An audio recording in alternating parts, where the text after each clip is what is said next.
Egypt போனாங்க சஹாபாக்கள், வேட்டியை உடைச்சு போட்டு என்ன செஞ்சாங்க, இந்த வேட்டியில் இந்த இடத்துல பொத்தல் இருக்குது, இந்த இடத்துல நூல் விலகி இருக்குது அப்படின்னு சொல்லி காட்டி வியாபாரம் செஞ்சாங்க.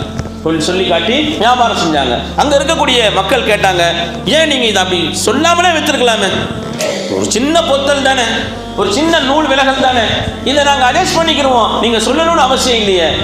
அப்படி சொல்லல எங்க ரசூலுல்லாஹி ஸல்லல்லாஹு அலைஹி வஸல்லம், அப்படி சொல்லல. எங்களுடைய நபி எங்களுக்கு அப்படி சொல்லி கொடுக்கல. இந்த மாதிரி இருக்குது, வேணும்னா வாங்குங்க, வாங்க கட்டிப்போங்க, வேணும்னா வாங்குங்க, வாங்க கட்டிப்போங்க அப்படின்னு சொல்லி என்ன செஞ்சாங்க, வித்தாங்க. இஸ்லாம் எப்படி பரவுச்சு உலகம் முழுக்க? இஸ்லாம் எப்படி பரவுச்சு? அல்லாஹ் எல்லா நாடுகள்ல இருந்து எங்களுடைய நாட்டில், எங்களுடைய ஊர்ல நீங்க என்ன செய்யுங்க, வியாபாரம் செய்யறதுக்கு வாங்கன்னு அழைப்பு கொடுத்தாங்க. ஏன் நீதமான முறையில் வியாபாரம் செய்வாங்க, நீதமான முறையில் வியாபாரம் செய்வாங்க, கொள்ளையடிக்க மாட்டாங்க, என்ன செய்ய மாட்டாங்க, இடையில மோசடி செய்ய மாட்டாங்க.